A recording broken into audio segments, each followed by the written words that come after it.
और hello student, स्वागत है आप सभी का हमारे चैनल द पढ़ाई हेल्पर पे। जितने भी स्टूडेंट जो सीबीएसई क्लास 10th का एग्जाम देने जा रहे हैं बच्चों, आप सभी के लिए हम अपने चैनल पर आप सभी का साइंस चैप्टर वाइज करा रहे हैं बच्चों।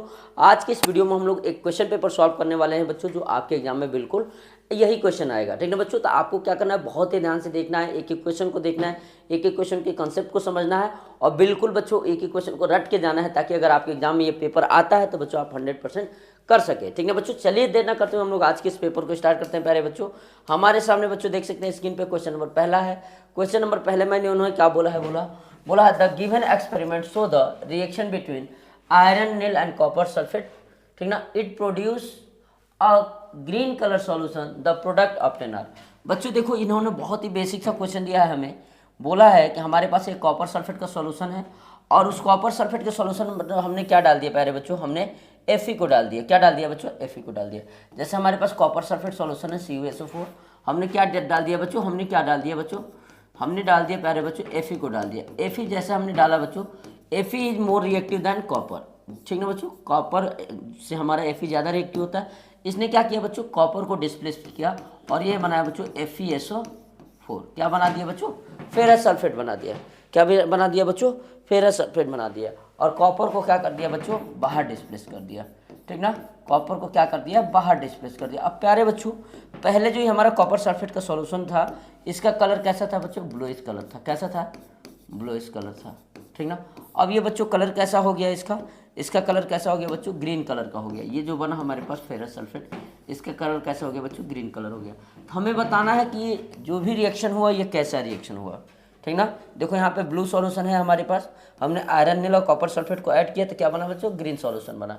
और ग्रीन सॉल्यूशन बच्चों ये क्या बना हमारे पास, FeSO4 बना। ठीक ना बच्चों, ये आपके 2 मार्क्स में भी पूछे जा सकते हैं। बोला फेरिक सल्फेट नहीं, फेरिक सल्फेट कॉपर ये तो होगा नहीं, आयरन सल्फेट नहीं बच्चों, क्या लगा, फेरस सल्फेट एंड कॉपर। ठीक ना, इसको हम लोग क्या पढ़ते हैं बच्चों, फेरस सल्फेट पढ़ते हैं। क्या पढ़ेंगे बच्चों, फेरस सल्फेट पढ़ेंगे। क्या पढ़ेंगे बच्चों, फेरस सल्फेट बनेगा और कॉपर बनेगा। तो राइट आंसर क्या लगाओगे प्यारे बच्चों, ऑप्शन नंबर डी। ठीक ना, नेक्स्ट क्वेश्चन में बढ़ते हैं बच्चों हम लोग। क्वेश्चन नंबर सेकंड देखते हैं क्या पूछा गया है। क्वेश्चन नंबर सेकंड में बोला है sodium carbonate is basic salt because it is. बच्चों सोडियम कार्बोनेट जो हमारे पास होता है, जिसको हम लोग वॉशिंग सोडा भी कहते हैं, उसको बच्चों इन्होंने बोला है कि उसे हम लोग बेसिक साल्ट क्यों कहते हैं। ठीक है, सोडियम कार्बोनेट का फार्मूला बच्चों पता है क्या होता है, Na2CO। तो बच्चों बेसिक साल्ट कब बनता है, जब हमारे पास स्ट्रॉन्ग बेस हो। क्या, स्ट्रॉन्ग बेस और वीक एसिड ये मिलके जो बच्चों साल्ट बनाते हैं, ठीक, वीक एसिड। तो बच्चों ये इसके रिजल्ट में जो हमारे पास साल्ट बनता है बच्चों, वो क्या बनता है, बेसिक साल्ट बनता है। क्या बनता है, बेसिक। क्योंकि जो बच्चों स्ट्रॉन्ग होगा वो अपना असर दिखाएगा। यहाँ बच्चों जो अगर बेस स्ट्रॉन्ग है तो जो साल्ट बनेगा वो क्या होगा प्यारे बच्चों, बेसिक होगा। अब बच्चों अगर हम लोग बात करें कि अगर हमारा Na2CO3 बनाना है तो हम लोग कौन सा एसिड कौन सा बेस यूज़ करेंगे बच्चों। जो इसको बनाने के लिए जो हमारे पास बेस होता है हम लोग सोडियम हाइड्रोक्साइड यूज़ करते हैं। अब बच्चों जो इसके साथ हमारा एसिड होता है वो होता है कार्बोनिक एसिड H2CO3। बच्चों ये दोनों जब रिएक्ट करते हैं तो ये बनता है हमारे पास Na2CO3 और प्लस आपका क्या होता है बच्चों, न्यूट्रलाइजेशन रिएक्शन है तो वाटर निकलता है। ठीक है बच्चों, अब अगर बच्चों हमें इस रिएक्शन को बैलेंस करने पे आएंगे तो यहाँ पे सोडियम 2 है तो यहाँ पे क्या करोगे, सोडियम 2 करोगे। ठीक ना, अब बच्चों ये हाइड्रोजन यहाँ पे कितना है बच्चों, 2 और 2 हाइड्रोजन 4, तो यहाँ बच्चों क्या करना पड़ेगा, 4 हाइड्रोजन। अब बच्चों ये रिएक्शन क्या हो गया, बैलेंस भी हो गया है। ठीक ना, तो बच्चों यहाँ पे हमने क्या किया, अगर बेसिक है तो आपको तो इतनी चीज़ें बतानी नहीं थी, आपको बस ये बताना था कि अगर बेस स्ट्रॉन्ग है बच्चों तो हमारा बेसिक साल्ट है तो स्ट्रॉन्ग बेस लगेगा। ठीक ना, और वीक एसिड लगेगा। तो स्ट्रॉन्ग बेस देखो किस में है, नहीं, weak acid and weak base ये भी नहीं, स्ट्रॉन्ग एसिड नहीं बच्चों, स्ट्रॉन्ग एसिड नहीं बच्चों, weak acid and strong base. क्या लगाते हैं, ऑप्शन नंबर डी। आपको ये रिएक्शन नहीं याद करना था बच्चों, आपके बस कंसेप्ट क्लियर होने के लिए हमने बता दिया। ठीक ना, चलो आगे बात करते हैं प्यारे बच्चों क्वेश्चन नंबर थर्ड पे। क्वेश्चन नंबर थर्ड बच्चों है बहुत ज़्यादा इंपॉर्टेंट है और ये क्वेश्चन बच्चों हर एग्जाम में पूछा जाता है। Galvanisation is a method of protecting iron from rusting. ठीक ना, गैल्वेनाइजेशन बच्चों एक तरीका है जिससे हम लोग क्या करते हैं, आयरन आर्टिकल को रस्ट होने से क्या करते हैं, बचाते हैं, by coating it with the layer of. ठीक ना, अब बच्चों गैल्वेनाइजेशन करना है तो बच्चों हम लोग किसकी कोटिंग चढ़ाते हैं, एक एक बच्चा जानता है क्या गैल्वेनाइजेशन बच्चों, उसके डिफिनीशन में ही आता है कि किसकी लेयर चढ़ाते हैं बच्चों, जिंक की लेयर चढ़ाते हैं। कितनी चढ़ाएंगे बच्चों, जिंक की चढ़ाएंगे। किसकी चढ़ाएंगे बच्चों, जिंक की। ठीक ना, अगला दिया है विच एसिड कंटेन्स 4 हाइड्रोजन कार्बन। ठीक है बच्चों, अगर हम लोग फॉर्मिक एसिड का फार्मूला पाएंगे तो बच्चा होता है HCOOH, फॉर्मिक एसिड होता है। सल्फ्यूरिक एसिड बच्चों आप जानते हो क्या होता है प्यारे बच्चों, H2SO4। तीसरा है हमारे पास नाइट्रिक एसिड बच्चों जानते हो, HNO3। अब ये एसिटिक एसिड बच्चों CH3COOH। अब बच्चों 4 हाइड्रोजन एटम कहाँ पे है, देखो इसमें तो 2 हैं, इसमें बच्चों 2 हैं, इसमें बच्चों 1 है, और यहाँ पे बच्चों 3 और 1 4, माने किस में 4 है बच्चों, एसिटिक एसिड में। क्या टिक लगाओगे प्यारे बच्चों, ऑप्शन नंबर डी। क्या टिक लगाओगे, ऑप्शन नंबर डी। ठीक है बच्चों, नेक्स्ट क्वेश्चन पे बढ़ते हैं हम लोग। ठीक है, नेक्स्ट क्वेश्चन पे बढ़ते हैं। क्वेश्चन नंबर 5 बोला है बच्चों, Puja studied about the metal, she came to know how its many properties, which of the following is the characteristics of the metal. ठीक है बच्चों, इसमें जनरली ये जो क्वेश्चन है बच्चों मेटल नॉन मेटल का है, इसमें कैरेक्टरिस्टिक्स बतानी है किसकी बच्चों, मेटल की। बोला है दे हैव 1 2 3 वैलेंस इलेक्ट्रॉन। बच्चों कोई भी मेटल होते हैं तो आपको पता है कि उसके आउटर ऑर्बिट में बच्चों 1 से 3 ही क्या होते हैं, आपके वैलेंस इलेक्ट्रॉन होते हैं। उसकी वैलेंसी बच्चों 1 से 3 के बीच ही होती है। बिल्कुल सही बात कही है इसने। दे हैव 4 to 8 इलेक्ट्रॉन, ये तो गलत है। दे आर ब्रिटल नहीं बच्चों, दे आर कैपेबल नहीं बच्चों, एनायन नहीं बनाते हैं, मेटल फॉर्म कैटायन। ठीक ना, निगेटिव चार्ज नहीं लेता है बच्चों, मेटल इलेक्ट्रॉन लूज करता है, उसके ऊपर पॉजिटिव चार्ज आता है। जैसे बच्चों Na+ हुआ, Mg2+ हुआ। ठीक ना बच्चों, ये तुम्हारे क्या होते हैं, ये कैटायन कहते हैं, एनायन नहीं कहते हैं। ठीक ना, तो इसका राइट आंसर बच्चों क्या हो जाएगा, ऑप्शन नंबर ए। क्योंकि बच्चों कोई भी अगर मेटल है उसका इलेक्ट्रॉनिक कॉन्फ़िगरेशन करोगे, जैसे सोडियम है, सोडियम का 1 होता है लास्ट ऑर्बिट में, 2 8 1। ठीक ना, तो बच्चों इसके लास्ट ऑर्बिट में कितना इलेक्ट्रॉन आया, 1 आया ना, तो ये बच्चों क्या है, मेटल है। ऐसे कोई भी मेटल होगा बच्चों तो उसके लास्ट ऑर्बिट में 1 2 3 ऐसे इलेक्ट्रॉन आते हैं। ठीक ना, चलो बच्चों हम लोग बढ़ते हैं क्वेश्चन नंबर 6 की तरफ। क्वेश्चन नंबर 6 में बोला है which of the following is the mineral acid. बच्चों मिनरल एसिड वो एसिड होते हैं बच्चों जो मिनरल्स हमें मिलते हैं, या बच्चों ये भी आप कह सकते हो those acid which do not contain carbon atom. ठीक ना, ऐसे एसिड जिसमें कार्बन एटम नहीं पाया जाता उसे हम लोग क्या कहते हैं बच्चों, मिनरल एसिड कहते हैं। बच्चों इनको हम लोग अगर बहुत ही ध्यान से देखें तो प्यारे बच्चों ज़्यादा नहीं। ठीक ना बच्चों, जैसे हमारे पास HCl हुआ, HNO3 हुआ, ठीक ना, H2SO4 हुआ। ठीक ना, या आप लोग बच्चों दूसरी भाषा में कह सकते हो ऐसे एसिड जिसके पास कार्बन एटम नहीं होता है। ठीक ना बच्चों, ये देखो HCl तुम्हारा क्या हो गया बच्चों, फिर ये मिनरल एसिड हो गया। लेकिन सिट्रिक एसिड, एसिटिक एसिड बच्चों ये तीनों क्या है बच्चों हमारे पास, ये हैं आपके क्या कह सकते हो, इनको हम लोग कह सकते हैं बच्चों ऑर्गेनिक एसिड कह सकते हैं। क्या कहते हैं बच्चों, ऑर्गेनिक एसिड, ऑर्गेनिक एसिड। ठीक ना बच्चों, तो इसका राइट आंसर क्या लगा होगा, ऑप्शन नंबर पहला। ठीक ना बच्चों, अगला क्वेश्चन चलेंगे, क्वेश्चन नंबर 7। बोला है which of the following is not a straight chain of hydrocarbon. बच्चों बताना है इसमें स्ट्रेट चेन कौन नहीं है। ठीक ना बच्चों, आप बच्चों जानते हैं स्ट्रेट चेन कैटिनेशन जानते हो, it is the property of carbon. ठीक ना, लिंकिंग प्रॉपर्टी ऑफ कार्बन, वो सेल्फ लिंकिंग करता है, लॉन्ग चेन भी बनाता है, ब्रांच चेन भी बनाता है, उसी से क्वेश्चन है प्यारे बच्चों। ठीक है, अब बच्चों देखो इसको आपका CH3 CH2 CH2 CH2, बच्चों CH3 को ऐसे ना ऐड करके ऐसे भी ऐड कर सकते, कोई दिक्कत नहीं थी, सेम होता। इसमें बच्चों ये देखो तो बिल्कुल सीधे दे दिया, चलो कोई दिक्कत नहीं है। ठीक है बच्चों, ये भी कोई दिक्कत नहीं है बच्चों, इसको यहाँ पे ऐड कर सकता था, इसको यहाँ पे ऐड कर सकता था, कोई दिक्कत नहीं है बच्चों, बात वही है। लेकिन बच्चों यहाँ पे देखो ये क्या कर दिया है, ब्रांच कर दिया है। तो ये तीनों आपके क्या है बच्चों, स्ट्रेट चैन है, लेकिन ऑप्शन नंबर डी वाला क्या है बच्चों, ब्रांच चैन है। तो राइट आंसर क्या लगाओगे, ऑप्शन नंबर डी। ठीक, क्वेश्चन नंबर 8वें पे चलते हैं हम लोग। बोला in a food chain in the food chain the snake pretended a rabbit which fed on fresh green bushes, what percentage of the energy accumulated by the rabbit would be acquired by the snake। बच्चों इसमें क्या होता है कि जो energy वो accumulate करेगा वो ओनली 10% करेगा, बाकी जो भी होगी बच्चों एनर्जी वो एटमॉस्फेयर में चली जाएगी। तो राइट आंसर बच्चों इसका क्या लगा दोगे, ऑप्शन नंबर क्या लगा दोगे बच्चों, बी। क्या लगा दोगे इसका right answer, option number B. क्या लगा देंगे बच्चों हम लोग इसका right answer, option number B. अगला क्वेश्चन देखेंगे, क्वेश्चन नंबर 9। बोला how do spore develop in the Rhizopus. ठीक ना बच्चों, राइजोपस जो होता है स्पोर फॉर्मेशन के थ्रू बच्चों क्या करता है, रिप्रोडक्शन करता है, मैंने नए ऑर्गेनिज्म को बच्चों क्या करता है, जन्म देता है, या बच्चों कुछ नया पौधा या जो भी हो बच्चों वो प्रोड्यूस करता है। तो 9 के बच्चों राइट आंसर हमारे पास क्या हो जाएगा, अगर ध्यान से देखो तो 9 बच्चों बोला है spores divided and grow into a new individual. बिल्कुल सही है बच्चों, स्पोर फॉर्मेशन हम जानते हो, it is a mode of sexual reproduction in which spore formation, spore generate on the parent body, it detaches that from the parent body and develop into a new organism। Right answer बच्चों क्या, spore divide and grow into a new individual। Right answer क्या लगा बच्चों, option number ए। Question 9 हो जाएगा। चलो question 10। बोला in human males all the chromosomes are paired perfectly except one. बच्चों जितने भी क्रोमोजोम्स हैं ह्यूमंस बॉडी में वो दे आर ऑल क्या होते हैं बच्चों, पेयर्ड में होते हैं, ठीक ना, पेयर्ड में होते हैं, ठीक ना। लेकिन बच्चों जो ह्यूमन मेल की बात कर रहे हैं तो हमारी बॉडी में जो सेक्स क्रोमोजोम्स होता है ना, एक्स और वाई, वो बच्चों अनपेयर्ड होते हैं। एक बच्चों नॉर्मल साइज का होता है और एक बच्चों क्या होता है, शॉर्टर होता है। राइट आंसर क्या लगाएंगे बच्चों, दोनों सेक्स हार्मोन बच्चों क्या होंगे, सिंगल होंगे। सी डी देखो किस में दिया है बच्चों, हमारे पास ऑप्शन नंबर बी है। तो इसका राइट आंसर क्या लगा दोगे बच्चों, ऑप्शन नंबर क्या लगा देंगे, ऑप्शन नंबर क्या लगा देंगे बच्चों यहाँ पे, ऑप्शन नंबर बी। ठीक, चलो क्वेश्चन नंबर 11 करेंगे। The diagram show the central nervous system which has been blocked in 3 different places by drug using as an anaesthetic. ठीक ना बच्चों।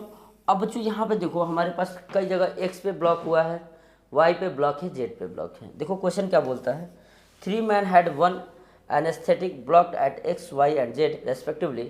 One of the man can move his leg in the response to a pink prick but does not feel it. Where is the anesthetic block in the this man?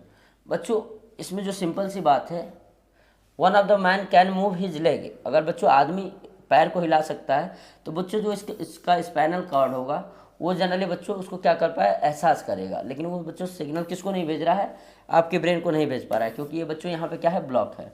तो बच्चों इसका right answer क्या लगा दोगे, option number eight Z. वो बच्चों block किस पे है, ऑप्शन नंबर जेड पे। किस पे ब्लॉक है बच्चों, ये लगा दोगे ऑप्शन नंबर से।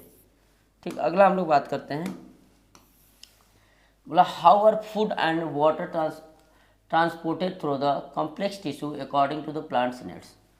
ठीक ना बच्चों, हमें क्या करना है, फूड को और वाटर को ट्रांसपोर्ट करना है। ठीक ना, आप जानते हो फूड का ट्रांसपोर्ट कौन करता है बच्चों, फ्लोएम करता है, और वाटर का ट्रांसपोर्ट बच्चों क्या करता है, जाइलम करता है। ठीक ना, ये दो हमारे पास प्लांट टिश्यू होते हैं। ठीक ना बच्चों, इनको हम लोग पहले ऑप्शन को पढ़ेंगे। देखो ये food is transported along with the water in the plant body, नहीं, food is transported through the phloem, बिल्कुल सही है, in both direction unlike water which is transported through the xylem in one direction. ये भी सही है बच्चों। ये देखो food is transported from a region with the lower concentration to the higher concentration, while water is transported from the region with the higher concentration to the lower concentration। मतलब option number B और सी बच्चों दोनों सही है। देखते हैं इसका right answer हम लोग क्या लगा सकते हैं बच्चों। बच्चों ये जो 13 नंबर क्वेश्चन है ये बहुत ज़्यादा इंपॉर्टेंट है प्यारे बच्चों। इसमें बोला है कि the image show the path of incidence ray to concave mirror where will be the reflected ray meet for the image formation. बच्चों बोला है कि हमारे पास ये इंसिडेंस रे का डायग्राम दिया गया है, ठीक ना, इंसिडेंस रे का बच्चों दिया गया है। बोला है कि इस केस में हमारी इमेज कहाँ बनेगी। सबसे पहले जब बच्चों इंसिडेंस रे प्रिंसिपल एक्सिस के पैरेलल जाती है ये फोकस से रिफ्लेक्ट करती है। ये बच्चों जो हमारा सेंटर ऑफ फोकस से पास कर रही है बच्चों ये ऐसे रिफ्लेक्ट करती है। बच्चों इस केस में अगर हम लोग प्रॉपर डायग्राम करते हैं तो जो हमारी इमेज बनती है बच्चों सेंटर ऑफ कर्वेचर और फोकस के बीच बनती है। कहाँ बनती है बच्चों, between centre of curvature and focus. तो राइट आंसर क्या लगाओगे बच्चों, ऑप्शन नंबर से। क्या लगाएंगे बच्चों, ऑप्शन नंबर से। ठीक ना, आप बच्चों जब स्केल से खींचोगे तो दोनों कहीं ना कहीं इन दोनों के बीच में कहीं मिल रही होंगी। ठीक ना, तो इसका राइट आंसर क्या लगाओगे बच्चों, option number C. The size of the pupil of the eyes adjusted. बच्चों पीपल का साइज कौन एडजस्ट करता है बच्चों, आइरिस। क्या कौन एडजस्ट करता है प्यारे बच्चों, आइरिस। ठीक ना, क्वेश्चन नंबर 15 देखो, बोला है which statement two of dominant LLA. बोला है एलएलए के बारे में बच्चों कौन सा जो स्टेटमेंट है ये सही है। क्वेश्चन नंबर 15 में ये पूछा गया है। ठीक ना, बोला है it can not be undergone mutation, it give a greatest chance to survival then the recessive allele. तीसरा दिया it give the same phenotype in the heterozygote and homozygote. बच्चों राइट आंसर बच्चों क्या है, ऑप्शन नंबर सी है। ठीक ना, LLA के बारे में जो भी हमारे पास यहाँ ऑप्शन दिए गए हैं इसमें राइट आंसर बच्चों हमारे पास क्या है प्यारे बच्चों, ऑप्शन नंबर सी है। ठीक ना, 16 नंबर क्वेश्चन है, which of the following option show the correct order of events when the bright light focus on the our eye. बच्चों बोला है इसमें करेक्ट ऑर्डर के, ब्राइट लाइट सबसे पहले हमारे कहाँ पड़ती है, रिसेप्टर नर्व पे पड़ती है, आई पे। फिर ये क्या करता है बच्चों, सेंसरी नर्व पे जाता है, सेंसरी न्यूट्रॉन्स, फिर इसको स्पाइनल कॉर्ड भेजता है, फिर मोटर न्यूट्रॉन्स, लास्ट में बच्चों हमारी आईलिड क्या हो जाती है, क्लोज हो जाती है। ठीक है बच्चों, तो यहाँ 16 का बच्चों जो करेक्ट ऑर्डर दिया है दैट इज ऑप्शन नंबर ए। क्या होगा बच्चों, ऑप्शन नंबर ए। आप लोग इसको पूरा एक बार देख सकते हैं। ठीक ना, पूरा देख सकते हैं बच्चों। यहाँ बच्चों जो हमारा राइट आंसर पहला ही ऑप्शन में दिख जा रहा है, इसीलिए हम क्या करेंगे, पहला ऑप्शन टिक लगा देंगे। लेकिन बच्चों आप लोग क्या करोगे, पेपर देते समय जब भी आपके सामने कोई भी क्वेश्चन होगा चारों ऑप्शन एक बार क्या करोगे, रीड करोगे। ठीक, अगर हम चलते हैं क्वेश्चन नंबर 17 को देखते हैं बच्चों। ये 17, 18, 19, 20 बच्चों एसिडेशन रीजन टाइप है। ठीक है, पहला दिया है acetic acid is more acetic than alcohol. बच्चों सही है, एल्कोहल से ज़्यादा तो कभी भी बच्चों एसिड का जो स्ट्रेंथ होगा वो ज़्यादा ही होगा। और दूसरी बात बच्चों होगी कि जब ये एसिटिक एसिड अपना आयन रिमूव करेगा तो वो बच्चों ज़्यादा स्टेबल बनाएगा, ठीक ना। इसका रीज़न क्या दिया है बच्चों, रीजन दिया था the ion formed after the removal of proton from the acetic acid less. नहीं बच्चों ये बहुत ज़्यादा स्टेबल होता है, तो राइट आंसर बच्चों क्या हो जाएगा, ऑप्शन केवल रीजन सही है। तो इसका बच्चों ऑप्शन नंबर सी लगाएंगे कि reason isolation is true A is true but R is false. क्या लगाओगे, ऑप्शन नंबर सी। 18 देखो, lymph also known as the tissue fluid is similar to the plasma which is colourless. बच्चों बिल्कुल सही है, lymph जो बच्चों होता है प्लाज्मा की तरह ही होता है और बच्चों ये कलरलेस होता है, ठीक ना। अगला दिया है लिम्फ लैक इथ्रोसा। लिम्फ में बच्चों इथ्रोसाइट नहीं होता है, ठीक है, मतलब एरिथ्रोसाइट होने की वजह से बच्चों उसका कलर क्या होता है, जैसे प्लाज्मा में बच्चों हेमोग्लोबिन होने की वजह से क्या होता है उसका रेड कलर दिखता है। तो बच्चों इसमें लिम्फ में बच्चों क्या होता है, एरिथ्रोसाइट से नहीं होता है, जिसकी वजह से ये कलरलेस होता है। तो बच्चों इसका एसिरेशन भी सही है, रीजन भी सही है, तो क्या लगाओगे, option number A. Both assertion and reason are true and reason in correct explanation of assertion, ठीक। 18 देखेंगे, बोला है lymph also known as the tissue fluid is similar to the plasma membrane. अच्छा ये हो गया। 19 देखेंगे, a current carrying solenoid always comes to rest in the geographical north and south direction when suspended freely. बच्चों बिल्कुल ही सही है, जब हमारा किसी सोलेनॉइड से जब करंट फ्लो करता है तो बच्चों ये हमारा कैसे एक मैग्नेट की तरह बिहेव करता है। अब मैग्नेट के बच्चों दो पोल होते हैं, north pole and south pole. तो बच्चों कभी भी हम लोग उसको जब फ्रीली ऐसे लटका देंगे ना तो आपका क्या दिखाता है, नॉर्थ साउथ डायरेक्शन दिखाता है। तो बच्चों इसका एसिलेशन तो हमारा बिल्कुल सही दिख रहा है। रीजन देखते हैं, one end of the current carrying straight solenoid behave as a north pole, बिल्कुल सही है बच्चों। यानी ये बच्चों हमारा क्या है, ऑप्शन ए हो जाएगा, एसिलेशन टू है, रीजन भी टू है, reason is correct explanation of, ठीक ना। अब दिया है fertilization is a unique feature of the flowering plant, बिल्कुल सही है, नहीं गलत है ना बच्चों, यूनिक फीचर्स नहीं है। फर्टिलाइजेशन प्लांट्स करता है, fertilization also followed by the pollination. बच्चों तो 20 में देखो यूनिक फीचर्स नहीं है, इसमें यूनिक फीचर्स नहीं है। यूनिक फीचर बच्चों फर्टिलाइजेशन केवल प्लांट थोड़ी नहीं करता है, हम ह्यूमंस बींग्स बच्चों भी क्या करते हैं, फर्टिलाइजेशन हमारे ह्यूमंस बींग में बच्चों क्या होता है, ठीक ना। तो इसका राइट आंसर क्या लगा दोगे बच्चों, ठीक ना। Assertion, fertilization is unique features of the flowering plants और fertilization followed by the pollination. बच्चों ये क्या है, रीजन गलत है। एसिरेशन बच्चों